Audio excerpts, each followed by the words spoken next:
Alexander Dugin is a 62-year-old Russian academic philosopher. He spent his life in Moscow. He was an anti-Soviet dissident as a young man.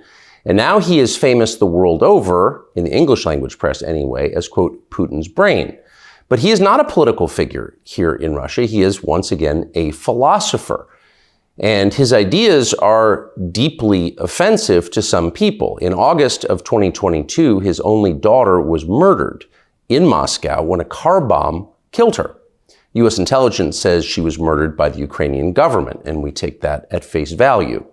But what's interesting is that, once again, Alexander Dugin is not a military leader. He's not a close daily advisor to Vladimir Putin. He is a writer who writes about big ideas. And for this, his books have been banned by the Biden administration in the United States. You cannot buy them on Amazon, banning books in the United States because the ideas inside are too dangerous. He's often described, again in the English language press, as far right. We'll let you assess, but we wanted to talk to him about some of his ideas, these ideas that are so dangerous that his only daughter was murdered over them, and his book's been banned in the United States. And so we're happy to have him join us now. Mr. Dugin, thank you very much. Thank you. Thank you for inviting me, and welcome to Moscow. Of course, thank you. So we were talking off camera. Actually, we were having a conversation that we were not going to film, just interested to meet you. But what you said was so interesting that we got a couple of cameras and put this together. And my question to you was, what do you think is happening in the English language countries? And I said, all of them, United States, Canada, Great Britain, New Zealand, Australia, all at once decided to seemed to turn against themselves. And you had this great turmoil, and some of the behaviors seem very self-destructive. And where do you think, as an observer, that comes from? So I could just express my reading of that. It demands a little patience. So I think that everything started with individualism. So individualism, that was a wrong understanding of the human nature, of the nature of man. When you identify individualism with the man, with the human nature, you cut all the relations to everything else. So you have very special idea of the subject, philosophical subject, as individual. And everything started in the Anglo-Saxon world with Protestant reform and with nominalism. Before that, nominalist attitude that there are no ideas, only things, only individual things. So individual, it was the key, and is still key concept that was put in the center of liberal ideology. And liberalism, as in my reading, it is a kind of historical and cultural and political and philosophical process of liberation of individual, of any kind of collective identity, collective or that transcends individual. And that started with refuse of Catholic Church as collective identity, of empire, Western Empire as collective identity.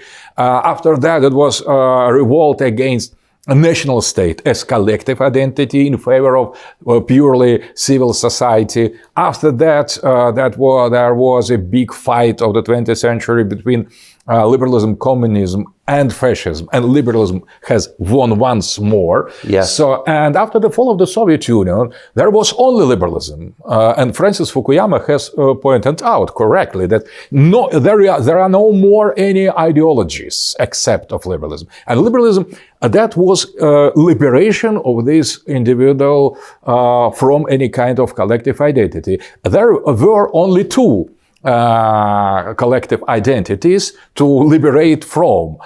Gender identity, because it is collective identity. You are man or woman collectively, so you could not be alone. Liberation from gender, and that has led to transgenders, to LGBT, and new form of sexual individualism. So sex is something optional. And that was not just deviation of liberalism. That was necessarily elements of implementation and the victory of this liberal ideology. And the last step that is not yet totally made is liberation from human identity, humanity optional.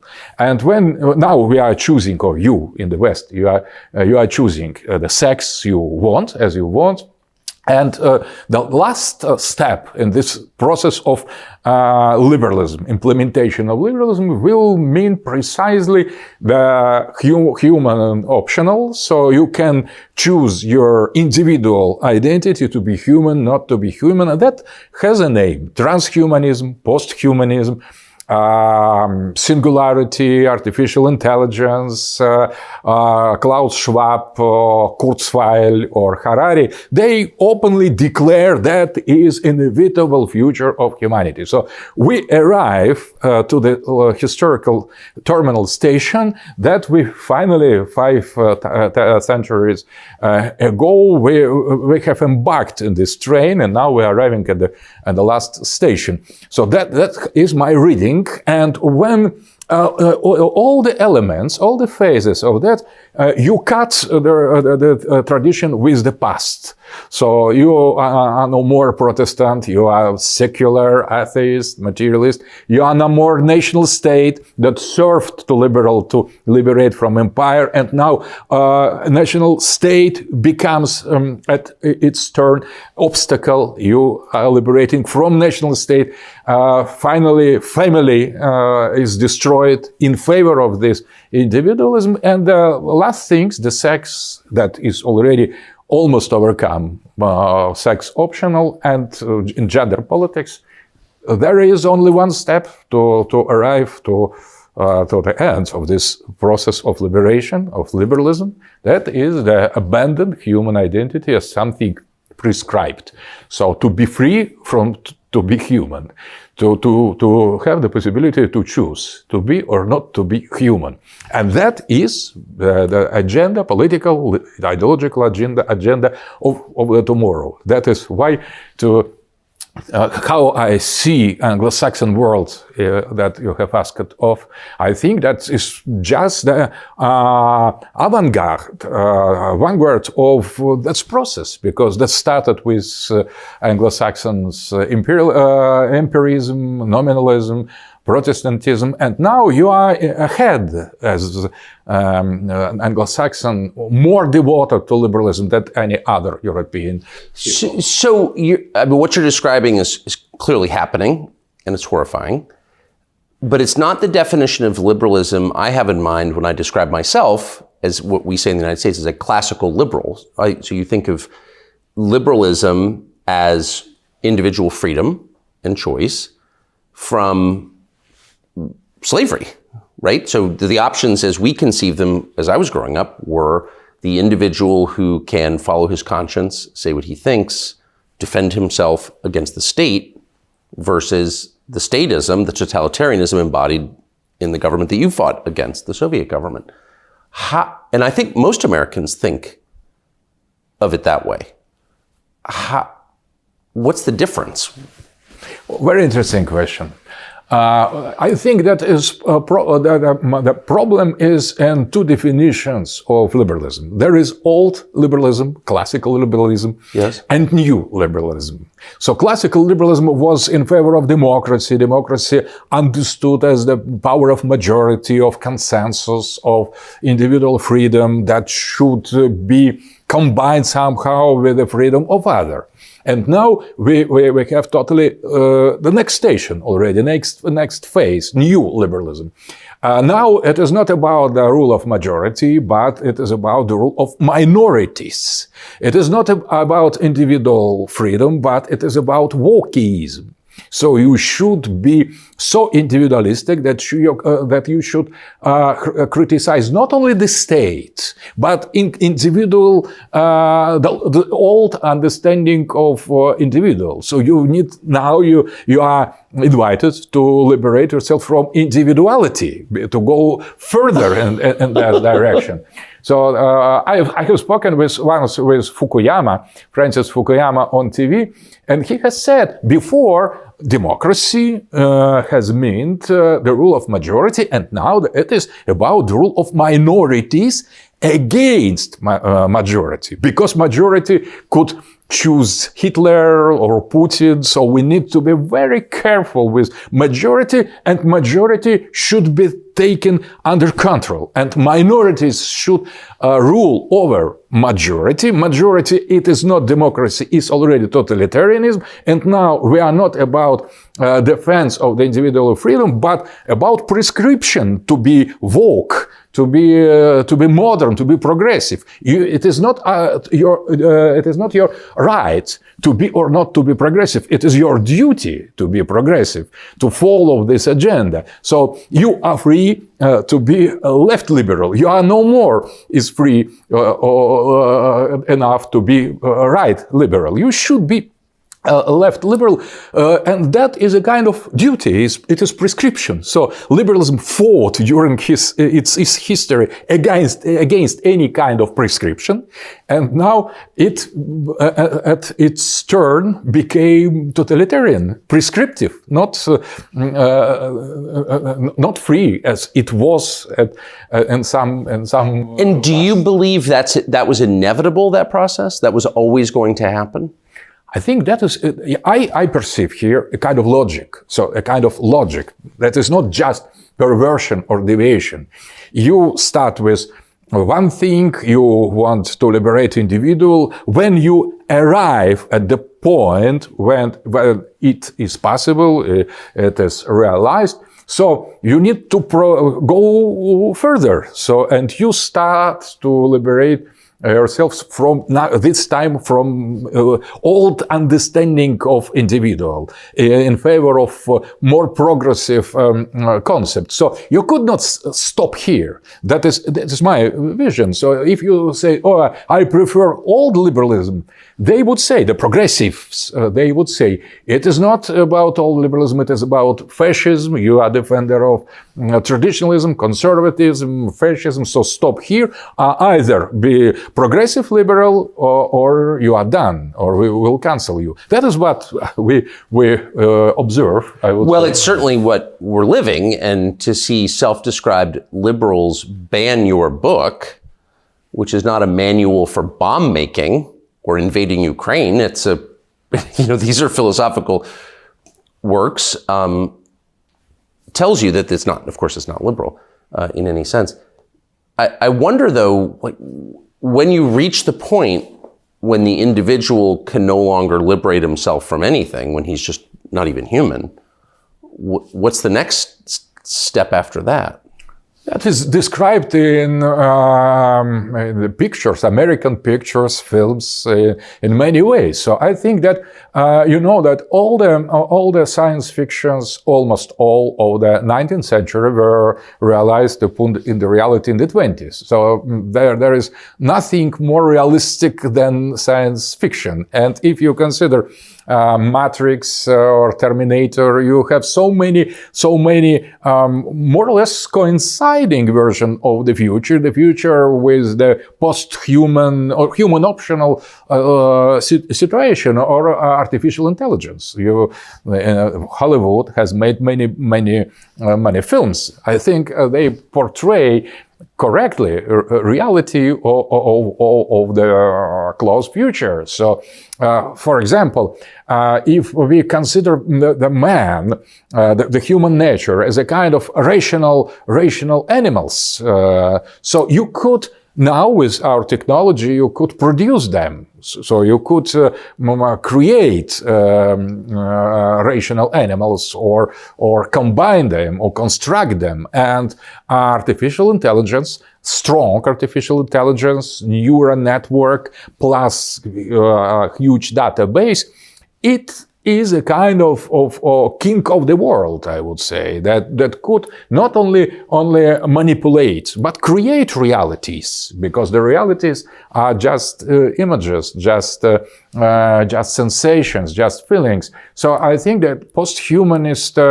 futurism is a kind of not only realistical description of the very possible and probable future, but as well a kind of political manifest. So it is not, that is kind of wishful thinking. And the fact that you have no bright traditional future described in the films. I don't know any movie of the future in the West made about return to traditional life, the prosperity, the families with many children. Everything is quite in shadow, quite black. So if you're used to paint everything black, and the future especially, so this black future once arrives. And I think that is the fact, the same fact that we have no other option, either Matrix or artificial intelligence or something, or a Terminator. So the choice is already outside of the limits of humanity, and that is not just fantasy. I think that is a kind of political project, and it is easily imagined because we have seen the films. They follow more or less close to this progressive, I would say, agenda. So I've asked you no questions about Russia or Russian politics, and I'm not going to, because I think it's so interesting to see your perspective on countries that you don't live in, because, you know, we do gain insight, I think, from the view of outsiders. My last question to you is, how do you explain this phenomenon I have noticed where for over 70 years, a group of people in the West and the United States, liberals, effectively defended the Soviet system and Stalinism, and many personally participated in Stalinism, spied for Stalin, supported him in our media.